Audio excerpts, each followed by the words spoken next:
Welcome to the Look Up, Look In, Look Out workshop. It sounds very formal, but we're going to have some fun and we're going to dive into this subject. Some of you who are in this Choice Matters community know me, know my story well, so you may hear some things that you've heard before. So pardon the repetitiveness of that. But this is a space where we get to dive into the idea that intuition and spiritual intuition, those thoughts, God's thoughts passing to man, that is a way for us to govern our life, to be guided by that. You know, there's this, if we choose to listen to intuition and we choose to let our life be guided by the divine, our whole life becomes better. There's a statistic that says 90% of adults have deep regrets about their life. 90%. So many of us aren't living the life that we want or that we imagined. So many of us. And that's a pretty powerful statistic. Let's be honest, in the last week, have we wondered if this is all there is? If we're meant for more? But we don't really know what that looks like. We don't know how to get there. We've achieved some success, sure, but we still feel unfulfilled or not purposeful, or maybe pulled by a vision that we haven't acted on yet. What if we don't act on that? What if we don't follow that feeling inside of us, that desire inside of us? What if we get to the end of this particular experience and we meet the person we could have been? The person who made that one different choice, the person who decided to listen to the voice within and be guided to their best life. Well, what if we don't? What's stopping us? Like, what is it that keeps us from listening to that voice and being in a place in our life where we're giving ourselves the space, the time, the silence to tune into that still small voice? You know, there was a time in my life right out of college, actually. I was working in Boston at a job that really didn't align with me. I was not at my best self, let's just say. And I struggled for about a year. And after about a year of struggling and applying to other things, I was actually applying to be a pilot in the Navy. I was doing many different things. I just went out at lunch one day and I actually had sort of thought about suicide and all different things. It was a pretty low point.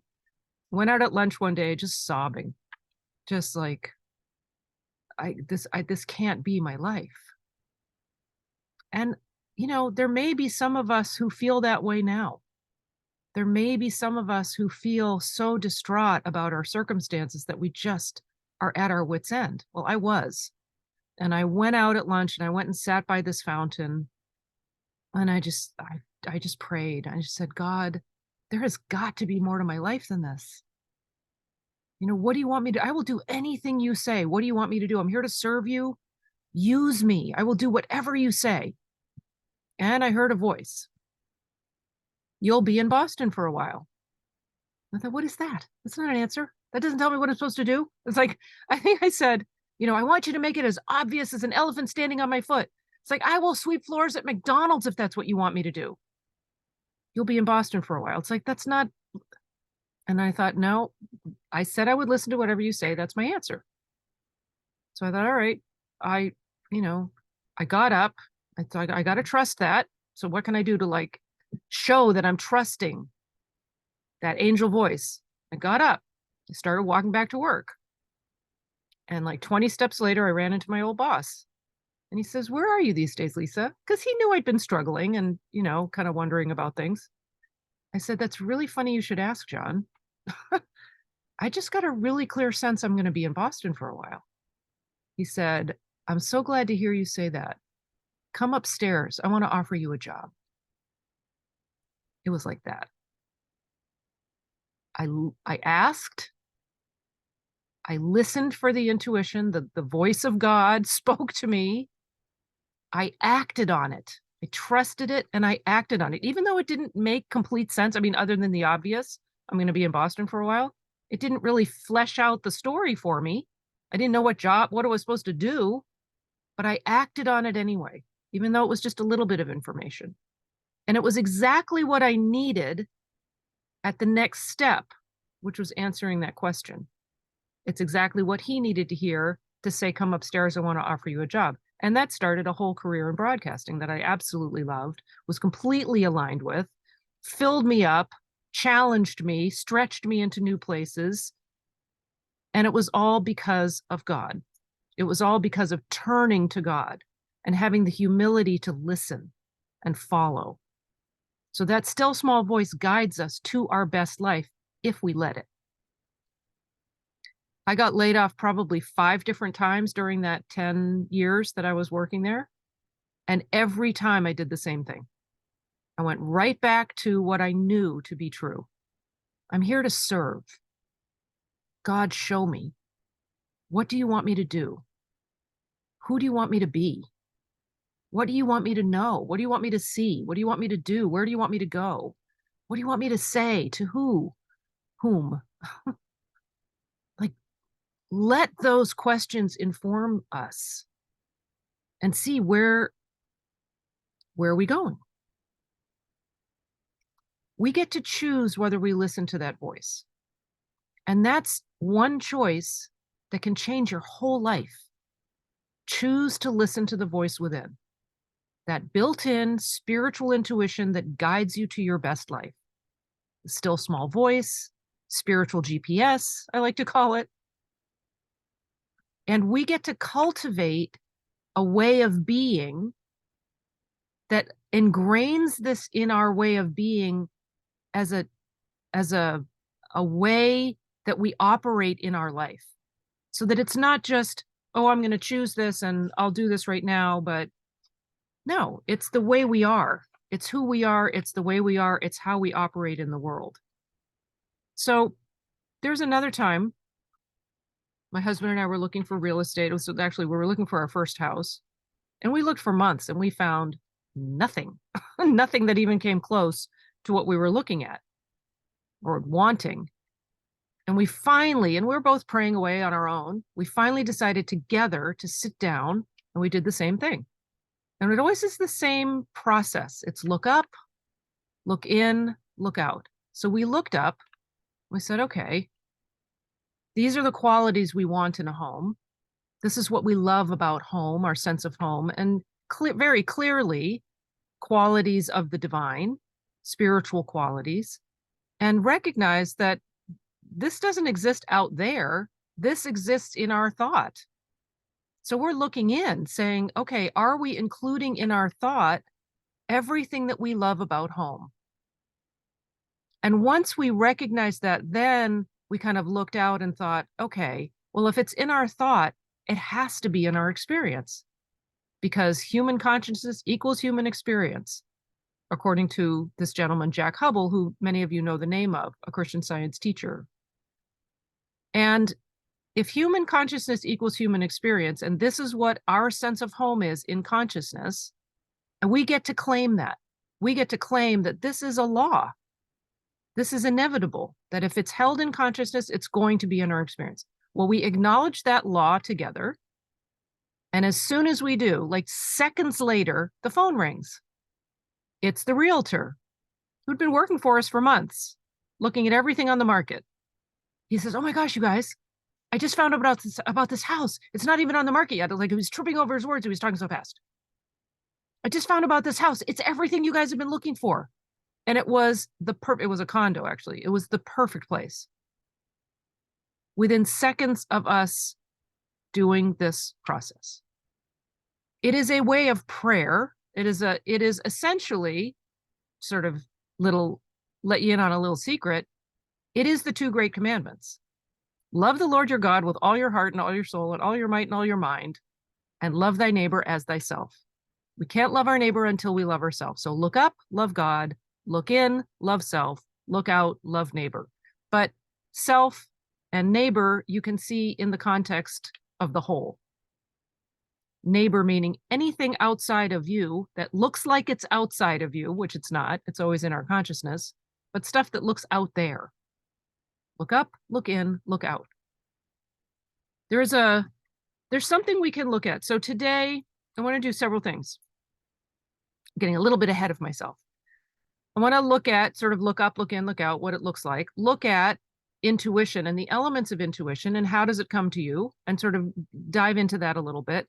The content of this time together, which of course is a very short time, but we're diving into a lot and we're kind of skimming along the surface, though you will walk away with some very practical steps. It is a very abbreviated version of what we're doing starting in January. We've been doing it the last 3 months, but we're starting it again in January, kind of the next cohort of a 3-month program, the up and out way, like look up, look in, look out. And we do look up for a month, look in for a month, and look out for a month.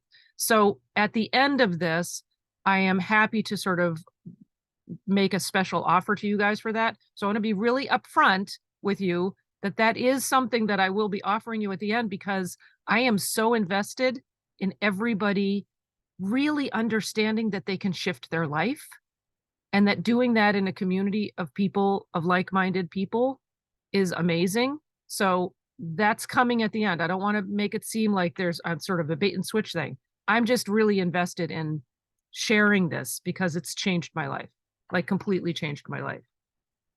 So the house experience was one thing. So it's like, okay, it happened for me with my career, and it's happened, everything I've done in my career has always been guided that way.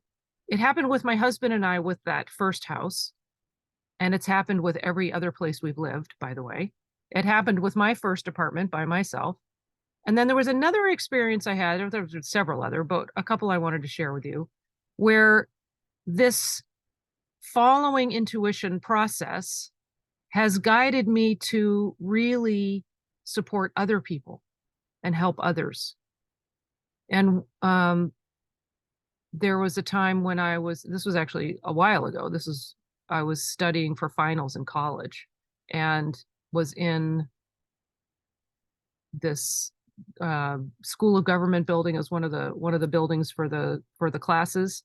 2 a.m, they're shutting down the building, they're closing it all up. I hear the vacuum in them going in the distance. It's like, oh, it's time to go back to my dorm and get some sleep. I've studied enough, I can go back and get some sleep. So I leave the building, and as I'm going out and I'm turning left to go back to my dorm, I hear this voice, go to Cox Cottage, which is the infirmary on campus. It's like, why would I go to Cox? I'm not sick, I'm just tired, I'm going back to my dorm. And I start walking back to my, go to Cox Cottage. It's like, no, I don't want to go to Cox Cottage, I'm not sick. That's stupid. I'm not going to. So I'm arguing with the angel, like really arguing. 3rd time, go to Cox Cottage. It's like, oh, okay. It's like, I make promises to God. It's like, I will always listen. I will always follow when you say, I will be obedient. So I thought, all right, I'm doing it, but I'm doing it in protest, like crossing my arms going, okay, God, fine, I will go. But so I walk like clear across campus, like 20 minutes later, I'm standing at the door, Cox Cottage, and there's a sign on the door. Everybody on campus knows this sign. Door locked at 11, ring buzzer. It's like I stand there. It's like, I am not ringing that buzzer. I am not waking up the nurse. I am not sick. That's stupid. It's like 2:30 in the morning. I'm not waking up the nurse, because there's always a nurse on duty. So I hear another voice. Try the door now. It's like, and it's unlocked. And I go in, and it's dark, quiet. And then I hear this noise. I go, what is that? And I start kind of following the noise down the hall, and I realize it's somebody crying. And I get back to the kitchen where there's a light on, and there's a nurse on the floor, unable to get up. And she looks up at me and she says, how did you know to come? I've been praying that somebody would come and help me. So I was able to get her up off the floor. We got her to a bed. We prayed together, was able to stay with her. More help, where help arrived. And she had a wonderful healing, actually. And I was, I didn't end up going to bed that night, but went on and did finals and everything was fine. And it all worked out. But it was important for that nurse that I listened to my intuition that night. Well, isn't it just as important for all of us to listen to our intuition in our own lives? aren't we just as important to listen to intuition for? Like, we have the choice to tune in and be guided to the best version of who we are and never doubt that we are guided. You know, there are all of these wonderful quotes. I mean, the Mrs. Eddy, who is the discoverer and founder of Christian Science, who I think probably most of the people here know, some of you may not, who wrote a book, Science and Health, with Key to the Scriptures. And she has some wonderful passages in there. One is a definition of angels. And part of that definition is God's thoughts passing to man, spiritual intuitions, pure and perfect. That's what we're talking about. We're talking about angel thoughts. We're talking about the Christ within. We're talking about being so aligned with God that we hear God's voice and we don't doubt it. We know what it sounds like or what it feels like. And this may be a good opportunity to kind of talk about, how does intuition show up for you? What does it sound like? Does it come as a voice? Does it come as a feeling? Is it kind of a gut feeling? Does it come as sort of a knowing where you think something? You know, where the Bible says, and thine ears shall hear a word behind thee saying, this is the way, walk ye in it, when you turn to the right and when you turn to the left. It's that kind of thing. Like, how does intuition show up for you? There's another quote by Mrs. Eddy. It's in another book of hers, Miscellaneous Writings, where she says, when angels visit us, we know their presence by the love they create in our heart. It is a spiritual idea that lights our path.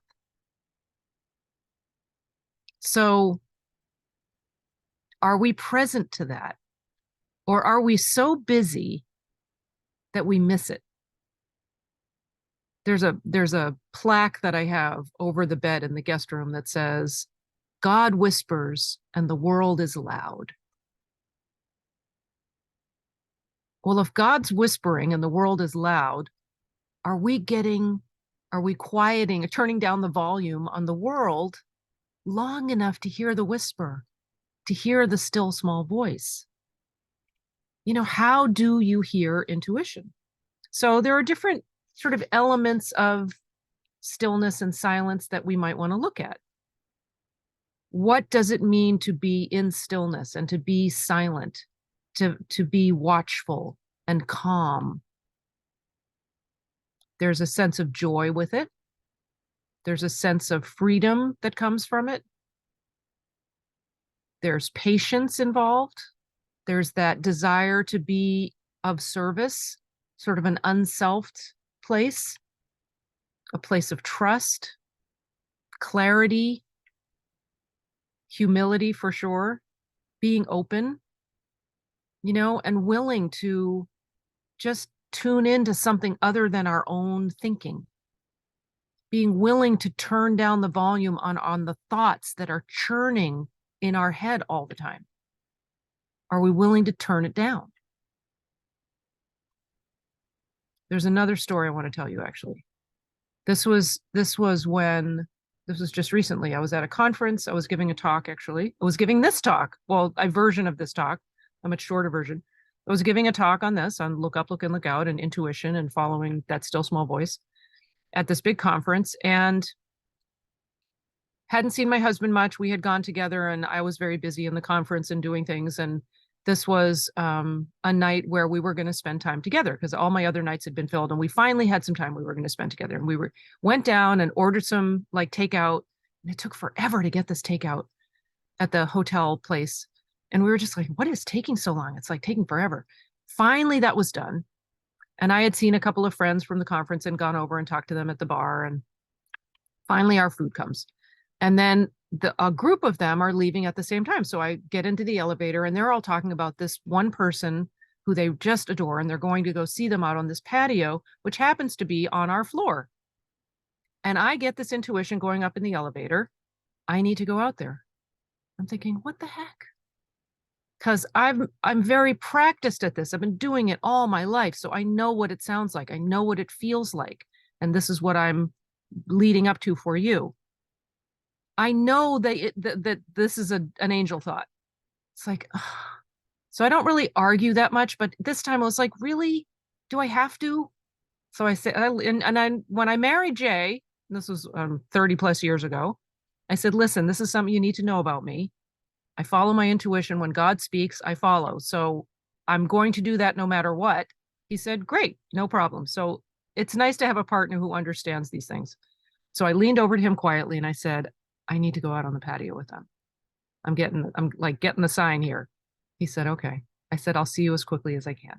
And we had ice cream. So it was like, the ice cream's gonna melt. I didn't want the melted ice cream. So it's like, okay, God, can we be quick about this one? So I go out on the patio and there's like this whole group of women. They're all hanging out and talking, but they're chattering about something that happened like, I don't know, like a half an hour before. They're talking about this bat that had fallen out of the sky and landed on the patio dead. Or I don't know if he died when he fell or had been dead. I don't know. I'm not quite sure exactly, but he was dead.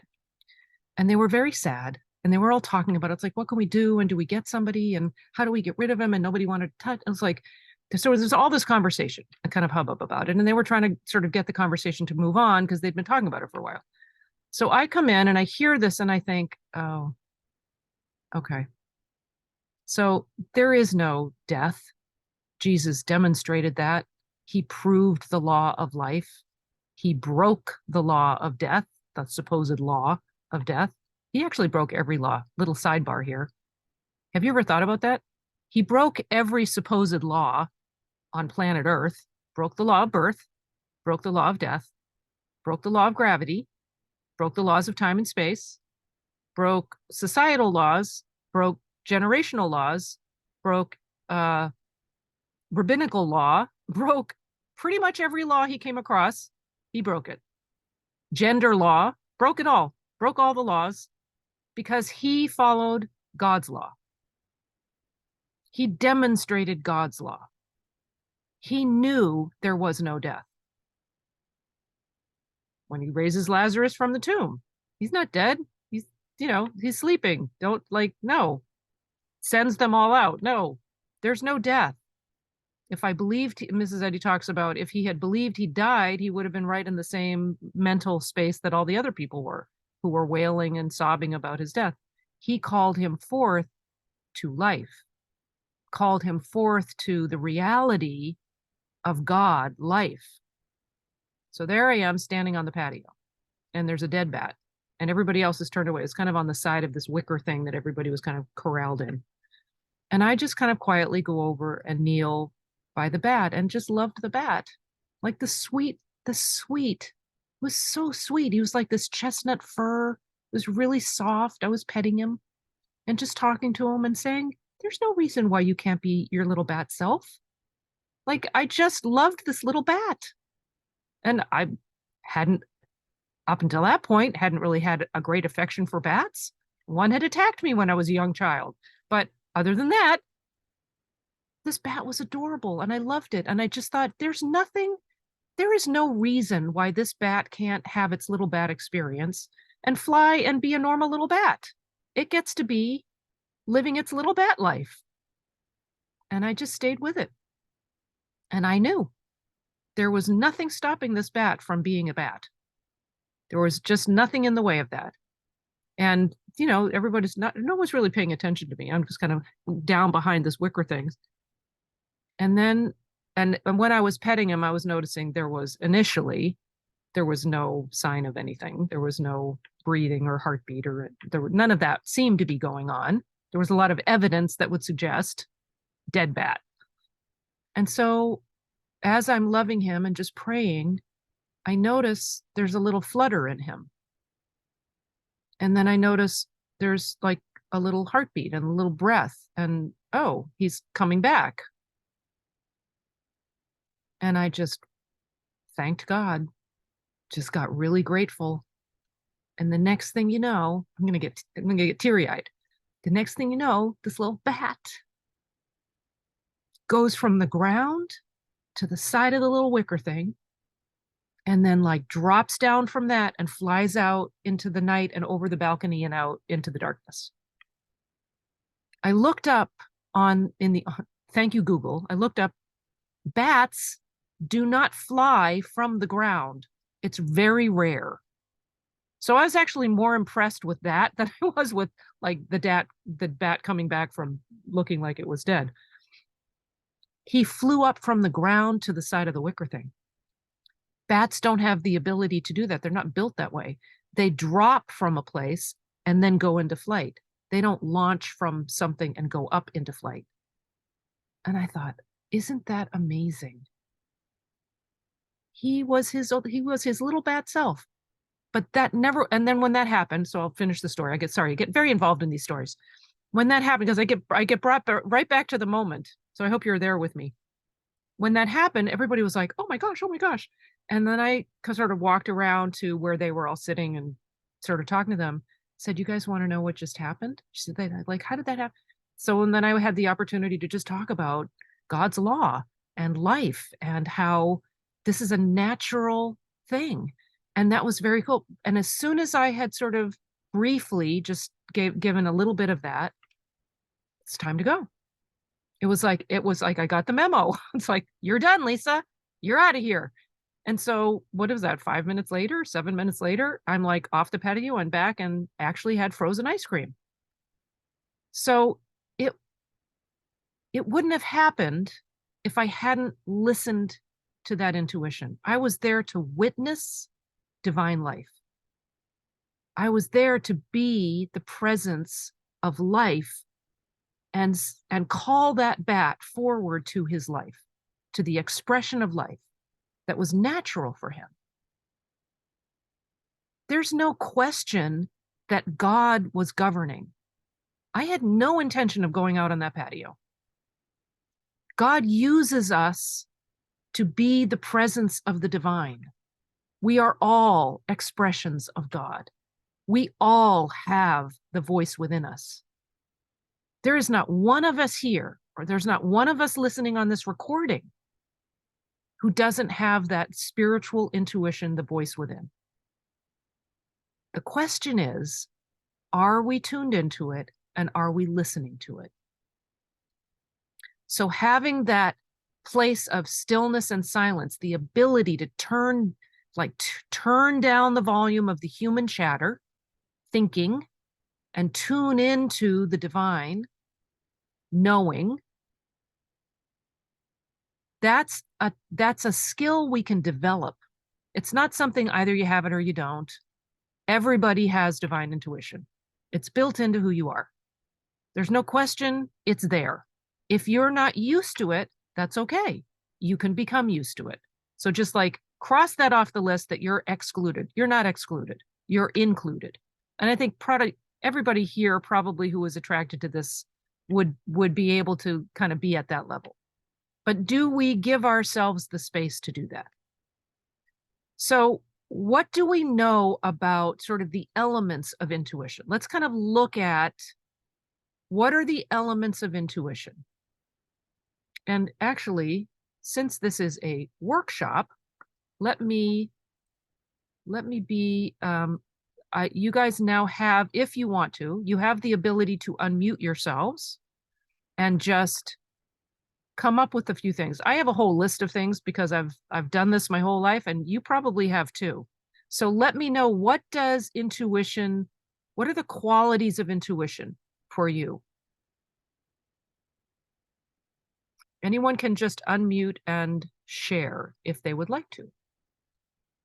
We can popcorn this.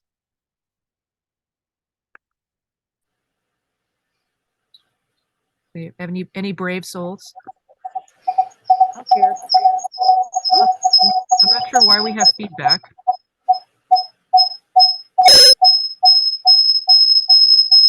You know who has feedback? No?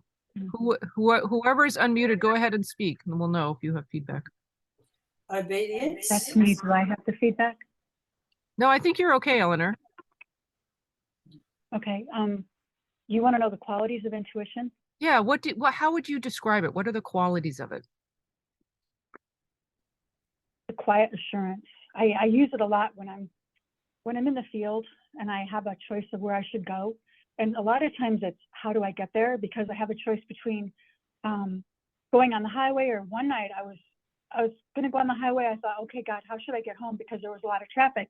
And the little voice said, go this way. And I'm like, God, you know, that's a really bad area. I was like reminding God, that's the worst of the area. And God said, you're safe. And I thought, okay, there must be a reason why I shouldn't go on the highway. And I took the way through the bad area, and I was fine. But I felt at peace. I wasn't afraid because I felt so sure that that was how I should be getting home. So peace, I'm hearing peace. I'm hearing Peace. sureness. Mm-hmm. And it's a nudge. It's a quiet, gentle nudge. And it's sometimes like how I wouldn't think. The other day it happened too. You should go see this customer. I'm like, I already saw that guy. But I went and I saw another person that I needed to see. So I always get an answer if I ask. A quiet nudge. I like that. It's like a little prompting. It's like, and it's a thing that if we're not paying attention, we miss it. If we're not paying attention, it just goes right by. And we feel the nudge and we go, no. We go, no. Or we argue with it and go, no, that doesn't make sense. And we just like use our reasoning, because sometimes it doesn't follow reasoning. Go ahead, Cynthia. Oh, I'm thinking to be focused and alert is kind of part of intuition, not to be, it's a quiet kind of focus and alertness, I think. It's not like you're waiting for something, but it's just there. I just think it's there. Yeah. That I would agree with that. So that place of quietness, it's a quiet alertness. But it's So there's a sense of knowing. There's a sense of presence. And let me just ask you guys for just for the purpose of the recording, when you're done speaking, if you can just remute yourself, that way we'll have just a little bit of a cleaner recording. And if you want to speak, if you know how to raise your little digital hand, that would actually be really helpful. There's a thing on the bottom of the screen that says reactions. And that way I'll see, oh, perfect. And then you pop up to the top of my screen and I can see you. And then I can call on you, and it makes it a lot easier. And we have, so Emma, go ahead. I think for me, it's also kind of like what you mentioned, where it's kind of a persistence, because sometimes I'll have the thought and I'll just kind of be like, okay, you know, million and one thoughts. But if it really is intuitive guidance, I find that it doesn't leave me and it stays with me.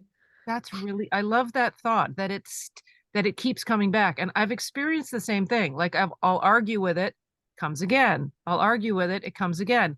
It's like third time's the charm for me, it seems. But I don't know how long I'm not sure it'll stay forever. Like it'll come, and if we don't respond, it's like it moves on. Especially with something like the nurse incident. It's like if I wasn't available, I have a feeling that intuition would have come to the next person because God was interested in serving, like being of service to, like helping this poor woman who was there needing help. It's like, and if I wasn't willing to go, God was going to find somebody to go. So it's like, yes, persistence, and all the more reason for us to listen the first time so that we don't like get knocked up the side of the head with a 2x4 later on. You know, so persistence. I like that it comes in a persistent way. Brigitte, what about you? Hi, yeah, for me, it comes in different ways. So if I'm specifically asking for answers, it's just this inner knowing, and it's not a voice or anything. It's just, I know what the next step is. But if I'm not asking, it just kind of comes with this little whisper, this quiet voice, that just allows me to notice and pay attention to. And sometimes I don't listen. And then I realize, oh, wait, that's what that little voice was. Yeah. So it comes differently at different times for me. Like a knowing. I love that you said it comes as a knowing. So it's not always a voice that we hear in our head. Sometimes it's just, I just know this is the right step. I think that's how you expressed it, right? You just know the next step to take. Exactly. And I love what you're saying about that, because knowing just the next step doesn't like the story around the fountain. Like my next step was, I'm going to be in Boston for a while. Well, that wasn't a job. It wasn't, what am I going to do the rest of my life? It was just, I'm going to be in Boston. So the next step may not give you the whole picture, but we get to trust the intuition. So getting to know what it feels like, what it sounds like, that sort of place of knowing around it is the critical part. Being aware of what it is for us, and it's different for everybody. And that's one of the things. Thank you, Brigitte. Shirley, what were you going to share? What I'm going to share, if you want me to, is there's 3 people that have typed in the chat, and I'd be glad to read those. Oh, thank you. If Because you I'm not will. I don't have the chat open because it's too. I knew that. It's a lot. Thank you. You know me. You know me Yes. well. Brittany says, for me, it's a gut feeling, this sense of sureness and peace. And then Peace. I like that. Kate said, for me, it's the little voice in the back of my head that makes me think, oh, that's great. But really? Okay. That was from Karen. That's very funny. That was from Kate. From Kate? Yes. Like, And then, oh, like, yeah, I get that. But really? Really, you want me to do that? Okay. It sounds like me. I think Kate and I would get along very well. and then Diane said, there's a long delay here from Australia, so I will type it. Intuition, God's guidance for me is always instant obedience. Do what you hear and do it right now. Wow, And good then I for guess Dan. this might be part of it. I especially like it when the strong message is something so I do not want to do, then I know I need to obey. Yes. So I think, yeah. Thank you for sharing those and being present to the chat when you know I'm not. It's like, that's fine. I get it. Yeah, and what would be really cool is if you put in the chat like where you're from, like just at some point, like don't be distracted by it, but just like let us know where you're coming from. So we have Australia. It'd be fun to know. I know we have Berlin, Germany. I know we have Scotland. I know we have Maryland, USA. Okay, so it's kind of fun to see where is everybody all around the world. So here are some of the things that I'm hearing you say: a sense of knowing, a sense of presence, peace, like it's a very peaceful thought that comes. It's clear. There's a clear feeling about it. A lot of times, and nobody said this specifically, but a lot of times for me, it's very simple. Like it's singular. There's one thing that I am to do. And I think Eleanor kind of said that in hers. It's like, go this way. Like there's one direction we're being given. We're not given the whole map. We're given the next turn. Kind of like, that's why I like to call it a spiritual GPS. And it's very certain. There's a sureness of it. It comes maybe as a nudge, but it's a very definite nudge. There's not a wishy-washiness to it. The other thing that's really important to look at, and Shirley, before I sort of go to this next section, was there something you wanted to share aside from reading the chat? No, you're not. Okay. I just wanted to make sure that I wasn't sort of missing something. So the other thing that's important to look at is, what is intuition not? What is it not? What doesn't it have? It doesn't have any judgment. There's no judgment attached to it. Like this is right, this is wrong. There's no judgment. There's no emotion to it, which is interesting. We may feel an emotion in response to it, but it doesn't come with, it's not like charged with emotion, which is very interesting. It's very neutral. At least that's been my experience over many years. There's no fear. Like it doesn't come loaded with fear. We may feel alerted to something. I know there was a time when I was driving Mulholland Drive, and you'll know Mulholland because it's been in lots of movies, where it's very, very windy, kind of at the top of the ridge in California, in LA. And driving this route that I drove regularly and like every day to work, and was driving it pretty quickly, probably faster than I should have been, to be honest, but I knew the road well and it was fun to drive. And I'm coming up to this big blind corner and I hear, slow down. So I immediately put my foot on the brake. This was a very urgent slowdown, very clear. And as soon as I did, I'm coming up to this blind corner. What's coming around the corner against me is this big truck on my side of the road, like clear across the double yellow line. and swerves to miss me and comes back in. He'd like miscalculated the corner or whatever. It would have been a head-on collision for sure if I hadn't slowed down. Saved my life, or it saved me from like swerving and rolling down, because that was like a really steep one of those, you're up on the ridge of a hill, and if you go off, you're down 300 feet. So it definitely saved me from something that would have probably been a lot more challenging. And that came out of the blue. I wasn't thinking it. It was insistent, urgent, immediate, but it didn't come with fear. It didn't come with emotion. It didn't come with, my response to it was quick because I recognized it. There was no like opinion about it. Well, maybe you should, maybe you shouldn't. There was no thinking involved. It just was there. It wasn't like, oh, once the intuition comes, then like Eleanor, I'm like arguing with it, or like Kate said, it's like, it's the still small voice in the back of my head. It's like, really? But it itself, not thinking, it's just there, just present. There's no doubt. There's no doubt when the intuition shows, it is what it is. So what we want to understand is what it's not. We don't want to be distracted by thoughts that, I'm not sure this is intuition. If we know what it's not, then we're not going to be distracted by ones that may mirror it, but not be it. It'll be very clear to us what's an intuitive spiritual thought and what's not. Sean, go ahead.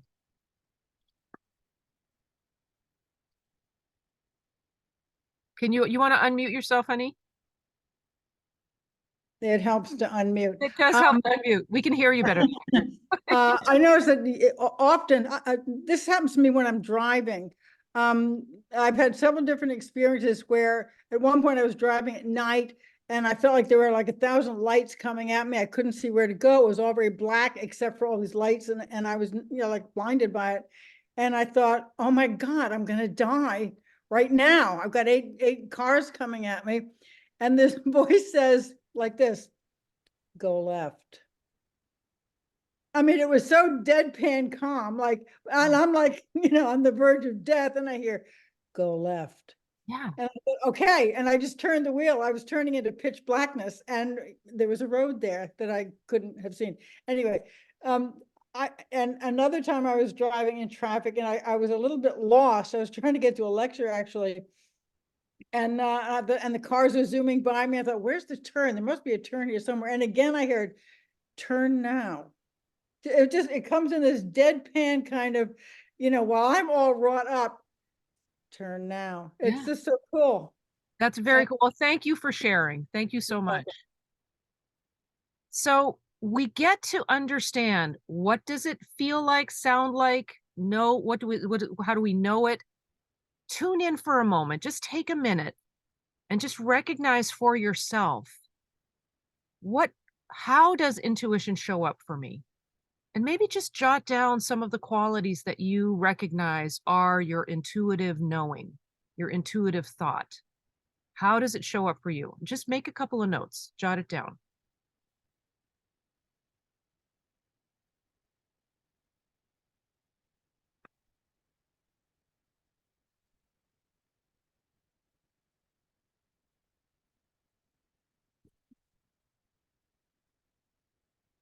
I am actually going to open the chat because now that Shirley made me present to it.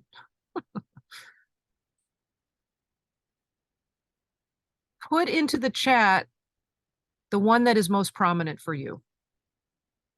What is the way it shows up for you that is most prominent for you? Put it in the chat. Let's see what it looks like.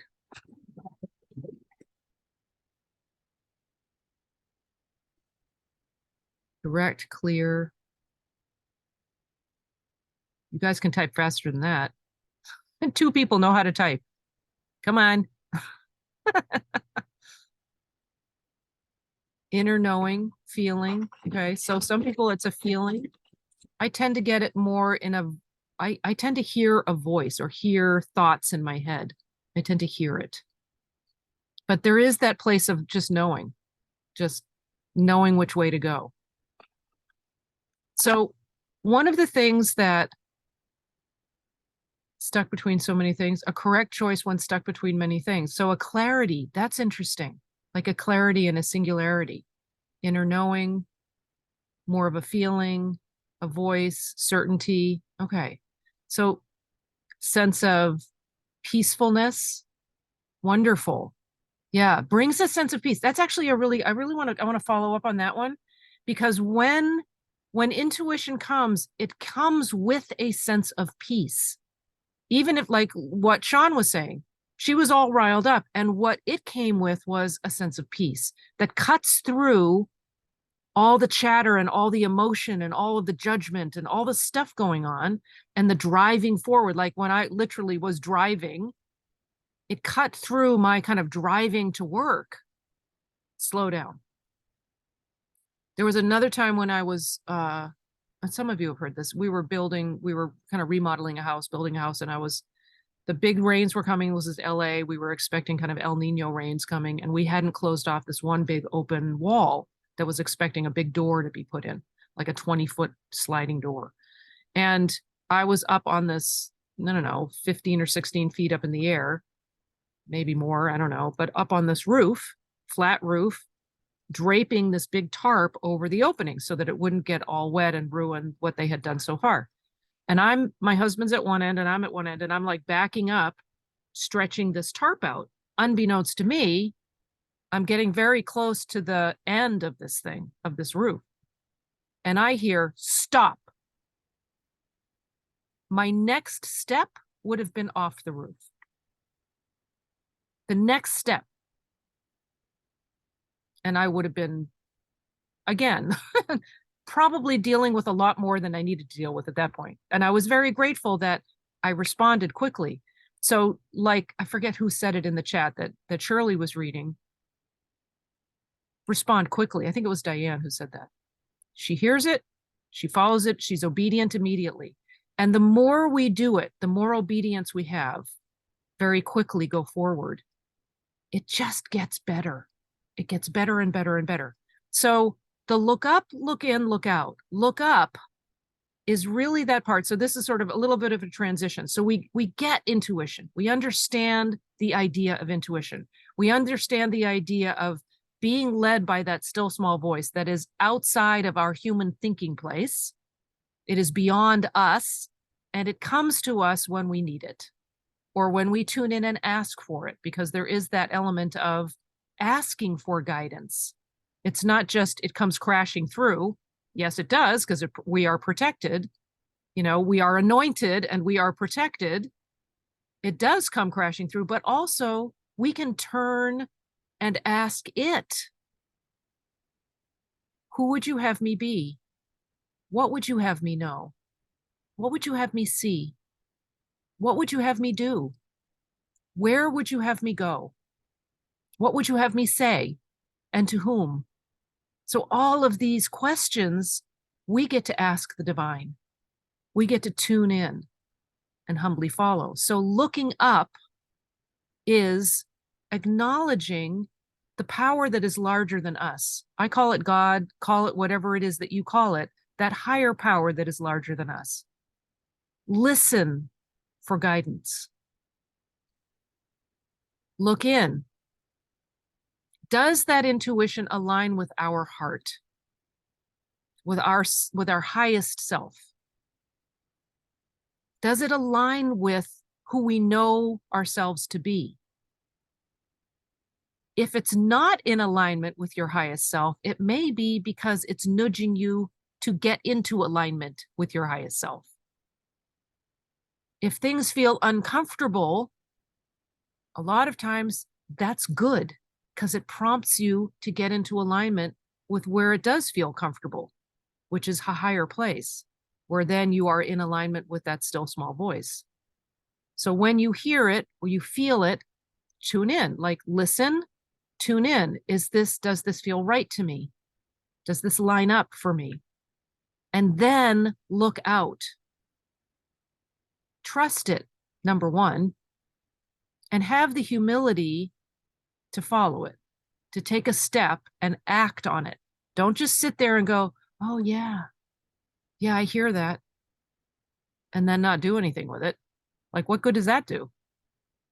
You got to act on it.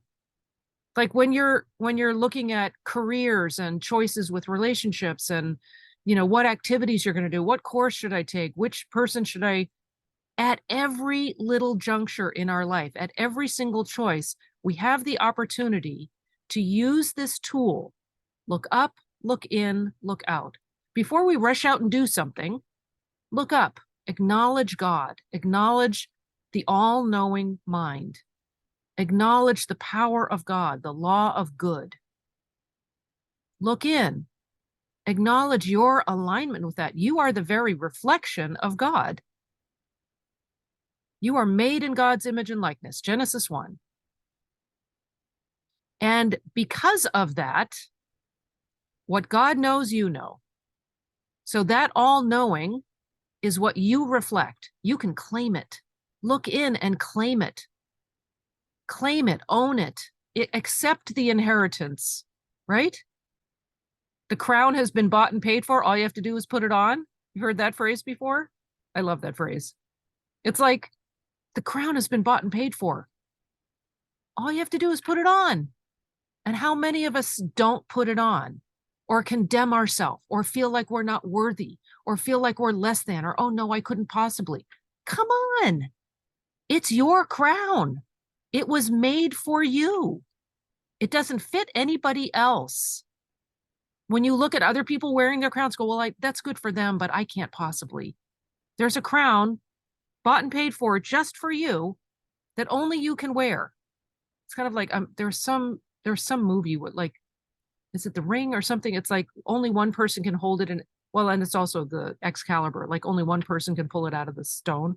Like only you can wear your crown. It only has power when you accept it. And you acknowledge it and you own it. You embrace it is probably a better way of saying it than own it. Like own it in that kind of way. Like embrace it. It's who you are. And then act on it. We get to stand, those of you in my community, you know this. So those of you who are new to me, it's like you get to see the humorous side of me. It's like we need to be so clear about our identity and who God created us to be, that we are willing, and I mean this metaphorically, so don't be too crazy about it. We are willing to stand on the rooftop naked and say, I'm amazing, and love who we are. Look at me, I'm amazing. Why? God made this. This is God's work. This is amazing. This is incredible. And if we're not in that place of humility, and I don't mean this egoically, false ego, I mean this with so much humility because this is God's work. We got to get to that place. We got to get to the place where we're willing to acknowledge the incredible glory of God as who we are made to be. We're the reflection of God. That's awesome. Don't settle for less than that. So when you look in, you are claiming all that God has created you to be. You are claiming your alignment and oneness with the Father. I am one with the Father. That is what we get to claim. One in being, one in nature. I can of mine own self do nothing, Jesus said. Take that on. Without putting my hand in God's, I'm not doing anything. There is none good but the Father. It's like, I am all about that. We get to stand in authority when we look in. Why? Because we've looked up, we've acknowledged God, we've claimed our oneness with the Father, and we look in and we see the glory of God. The kingdom of God is within you. The kingdom of heaven is at hand. Claim it. And then when you look out on the world, you get to walk with authority. You get to walk as the expression of the divine. You get to walk with that power, the power of God, and not take anything that goes against that as personal to you. When there are problems out there, and that's the beauty of look up, look in, look out. When you look out and you're coming from that place of fullness, where you are shining out the light of God, you're not being hid under a bushel. You're putting yourself on the candlestick or on the rooftop and letting yourself be seen, be vulnerable enough in the best sense of that word. Vulnerability is a very strong quality. I don't mean vulnerable like vulnerable to attack. I don't mean that. I mean vulnerable as in open-hearted. If you want to know, like, hear a really good talk about vulnerability, go listen to Brene Brown. She has done a lot of studies about it and understands you cannot be courageous and do courage. She's done a lot of work with the military. You cannot be courageous unless you're vulnerable. You cannot go out there and conquer the world, meaning overcome the limits of the world thought, without being vulnerable. Vulnerability is open to God. It doesn't mean being open to the limits of the material senses. It means being open to God, taking down those shields of defense and being open to the allness of God, because we trust who God is. And we trust God enough that we don't feel like we need to shield up and armor up before we go out into the world. We can be like, there's this Deborah Hipsch, who's a teacher of Christian Science, has a phrase, opening the kimono. It's that place where we are willing to, it's kind of like me standing on the rooftop. It's that place of, I'm willing to be so open because I trust that God has my back and my front and my side and my up and my down, that I am being governed by God. And there is no downside here. It's all good. So look up, look in, look out is very powerful. It is the two great commandments. But here's the thing that's really cool about it. And this is like the spiritual Swiss Army knife that some of you may have read in the emails that went out. This is a spiritual Swiss Army knife. It's like, okay, let's reverse the process. Let's look at when there's a problem out here, looking out, I'm seeing lots of problems. When we see problems out there, what is the temptation? To go towards it and fix it. If we're seeing a problem out there, what do we need to do? We need to look in, go backwards up the chain. If there's a problem out there, the solution isn't out there. The solution is look in and get right in our own thought, realign thought with the divine, realign thought with reality, realign thought with all good. God is light and in him is no darkness at all. That means darkness is the illusion of sense. It's not the reality. Well, there's a heck of a lot of darkness going on in the world right now. It looks like it. The sense of darkness is pretty apparent. So what does that demand of us? It means don't go out there and start fighting the darkness. You can't get rid of darkness by fighting it. You can only get rid of darkness by turning on the light. We get to turn on the light. We have a choice. Do we go out there and battle the darkness and make it more real to us and everyone around us and argue with it? Or do we look in and claim the light and be the light shining in the darkness to obliterate it?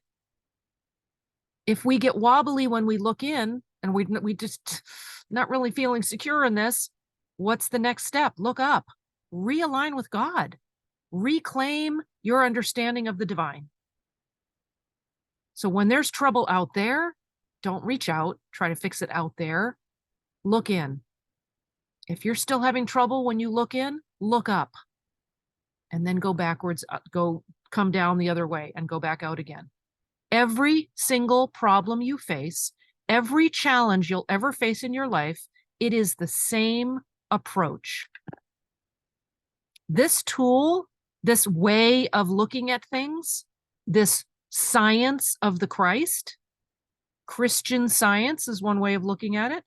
The law of God, the law of good, as Mrs. Eddy defines it, interpreting and demonstrating the divine principle and rule of universal harmony. That's her definition of Christian science.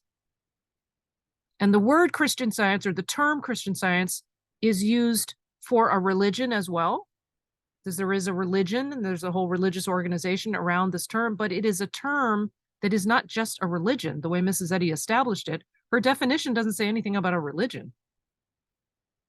She talks about the Christ science, the divine science, spiritual science. It's the law of God, the law of good. Well, can we be governed by the law of God? Well, this is one way we can be.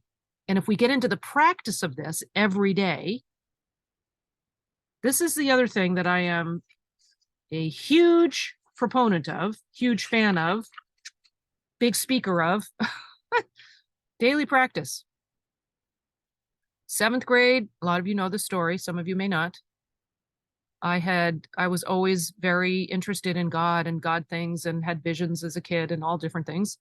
But when I became 12 years old, I was able to join a church, and I was really excited to join the church. And my mom said, you know, before you go off to school, you might want to just sit down and like read the Bible. And there was a Bible lesson that I studied. Just sit down and, you know, read your Bible lesson for a couple minutes before you go to school. And so I thought, okay, that sounds good. It's like I just didn't know the structure of that. So I sat down on the edge of my bed and I cracked the books and I read a little section of the lesson. And I went off to school that day in 7th grade. All 12 years of myself like went off. And you remember junior high, how wonderful junior high is and how everything always goes so well in junior high. Not. That day, everything was like a dream. I ran into all the right people. I said all the right things. It was like I was flowing through this golden glow of life. And I thought, it was such a stark difference from every other day. I knew exactly why. I said, if reading the Bible lesson for 5 minutes before going off to school gets me this, I'm doing this every day the rest of my life. And I have. And that like started my daily practice. And I have to say, daily practice has been the thing that has shifted my life completely. And I encourage, if you don't have a daily practice, discover one for yourself. There is actually, there's a download on my website actually that I think it's still this one. I'm not sure. I don't know if I switched them out. Trusting your intuition. There's a download there that is a LookUP, LookIn, LookOut. But I think in that download, there's also a worksheet to design your daily practice. If it's not there, I have that, and just reach out to me and I'm happy to send it to you. It's like practice tuning in each morning before you go, before I even get out of bed, when I wake up, before my feet touch the ground, I am in service to God. And I am talking to God and I'm saying, okay, God, I'm here, use me. I would like use my feet, use my hands, use my mouth, use my eyes.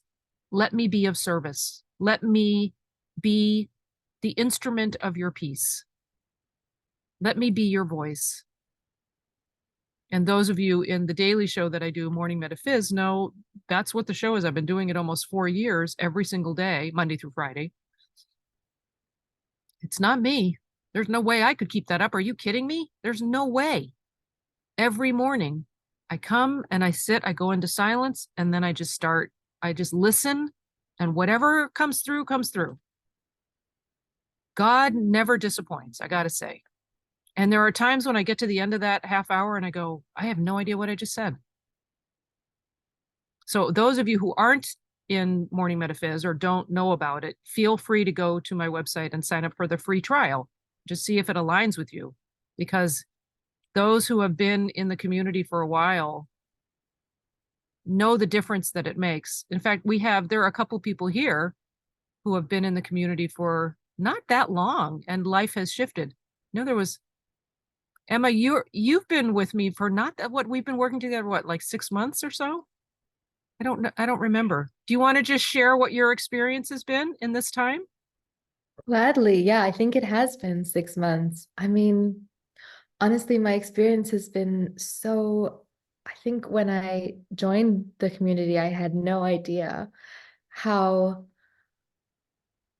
amazingly transformed one's life could even be in 6 months. Because when I think of who signed up to be in a container with you, she was radically different. And it has been such a transformative and elevating and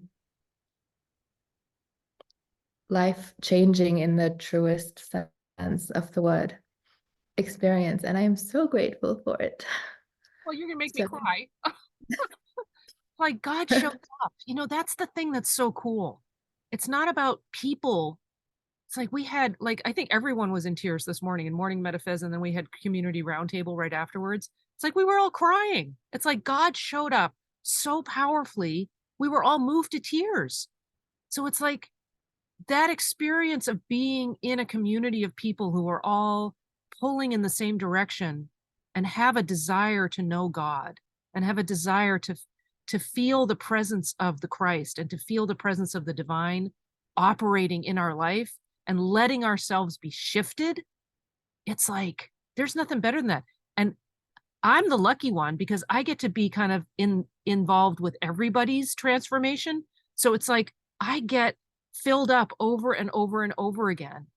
Emma, I mean, I have to say, working with you has been, and I say this like for everybody in this community, it's just such a joy and privilege to be, I'm really humbled by the people who show up with such deep hearts and earnest hearts and wanting to understand and wanting to sort of be the fullness of their being and are willing to stretch.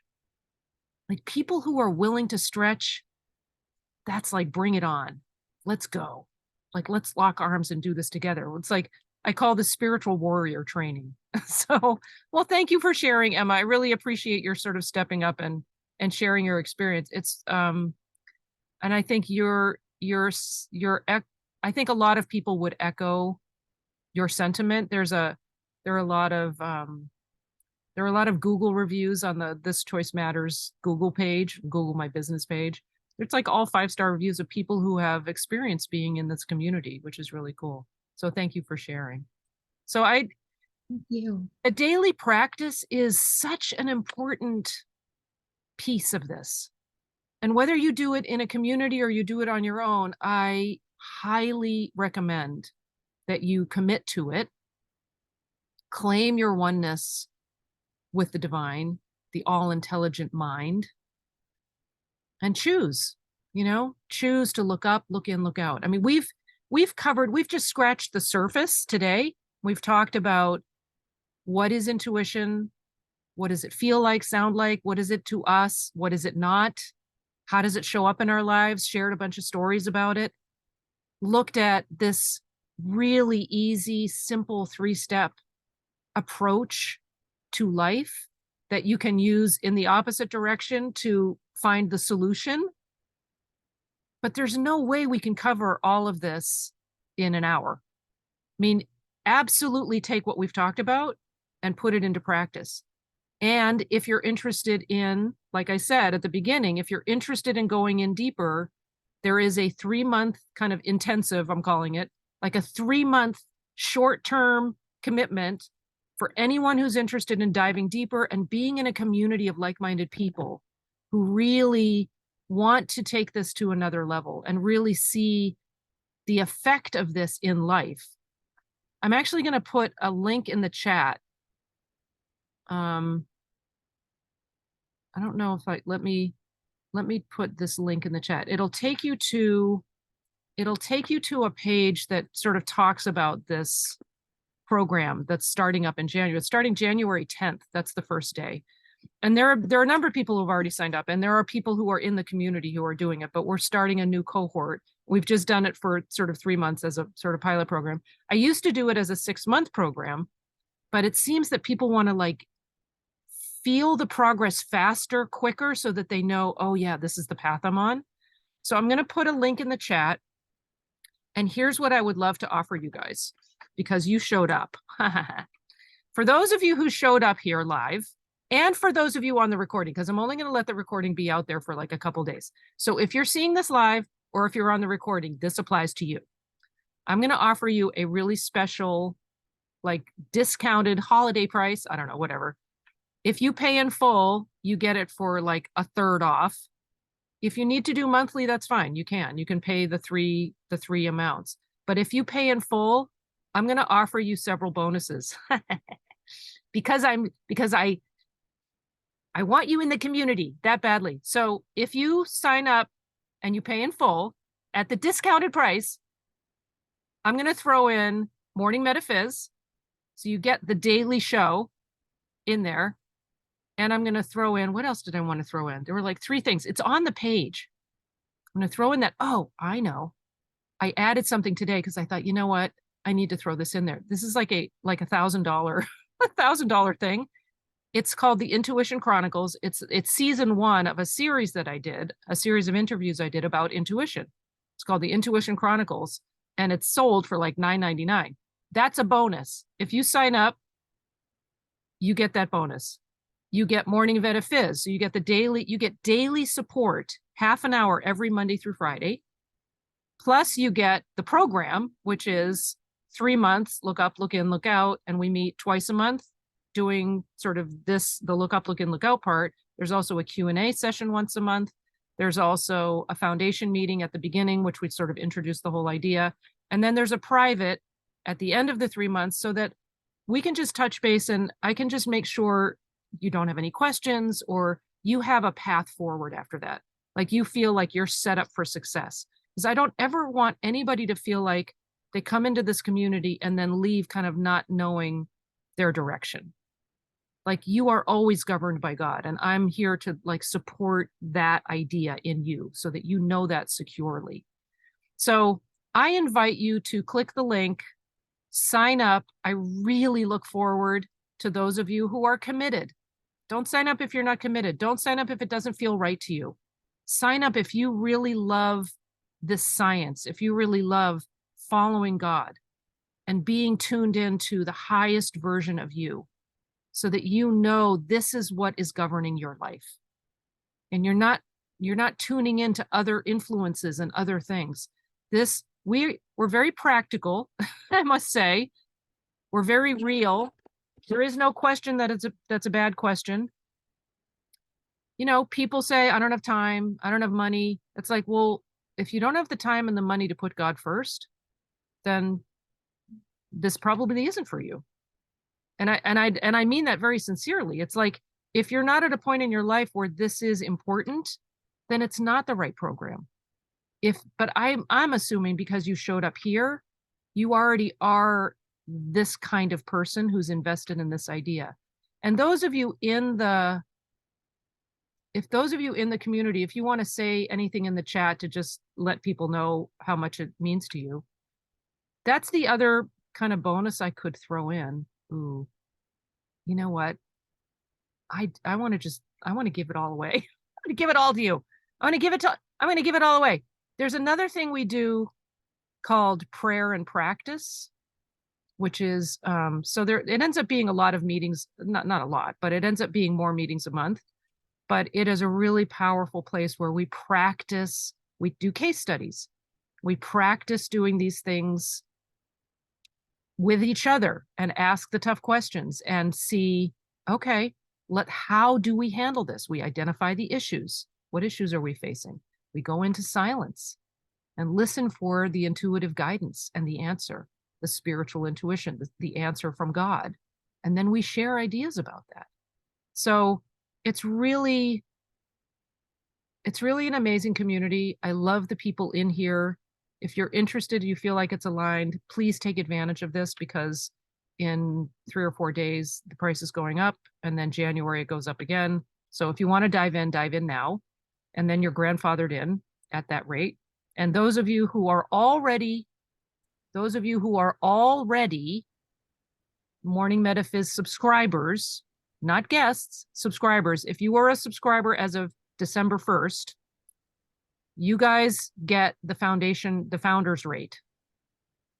So if you are a current subscriber of Morning Metaphys, which I've mentioned in Morning Metaphys, you guys still have access to the founders rate. So talk to me in Morning Metaphys if you're interested in that, and we'll work that out. Are there any questions? Oh, I see a hand raised. Go ahead, Sean. Yeah, you just said a lot. Is there, where is this written down? It's on the webpage. The link that I put in here, I can put it in again. Just click the link and it takes you to the page. Where's the link? Where are you putting it? Oh, in the chat. If you don't know how to open the chat, look at the bottom of your screen where it says chat. There's like a little bubble, like a talking bubble.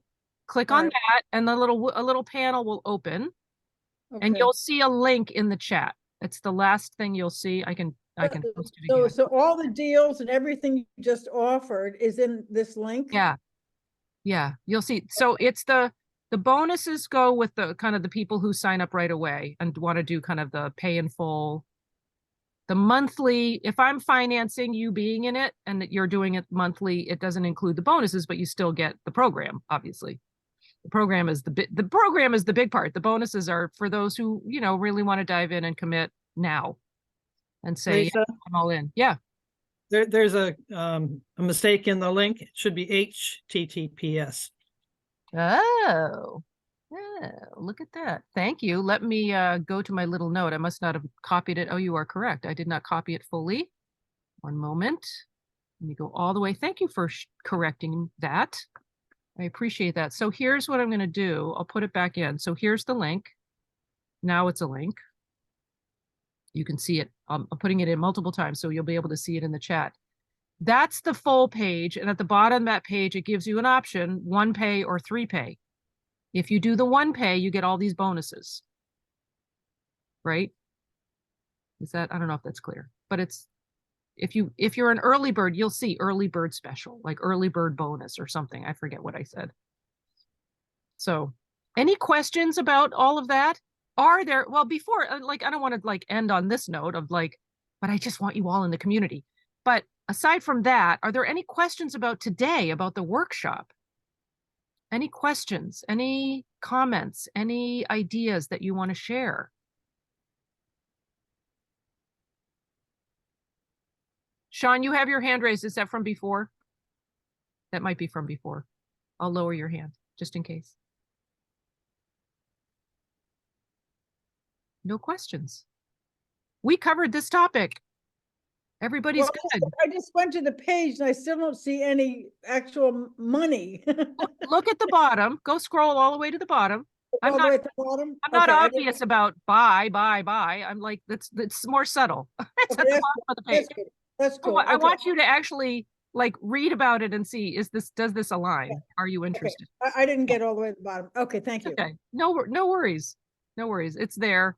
And then it takes you, if you click 1 pay, it takes you to a page. If you click 3 pay, it takes you to a page. So you can do that. All right, guys, no questions. I'm happy to stick around and answer any questions if you have questions. But if there are no questions, we will. There's a question in the chat. Oh, okay. How long is the offer for? I believe it goes until, what is today? I think at the end of the midnight on the 10th, I think it is. I have to talk with the one who's telling me how to run this.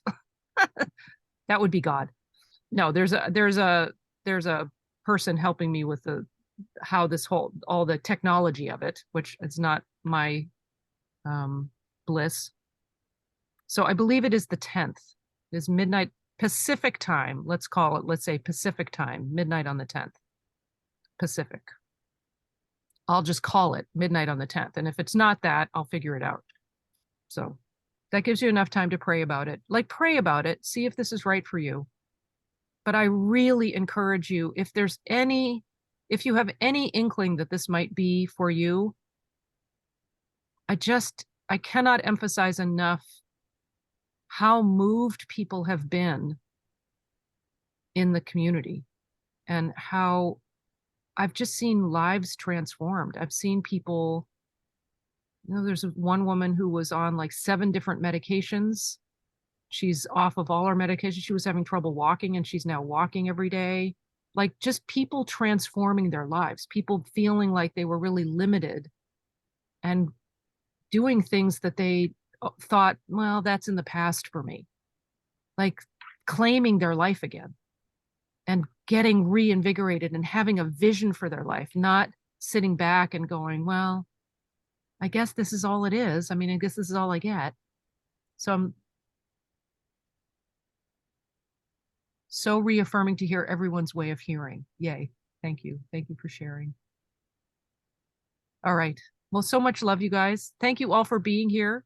It's really a pleasure to see all of these wonderful people who have such a heart for goodness. And I hope to see you in the community. And if not, I will see you next time on the next workshop. So much love.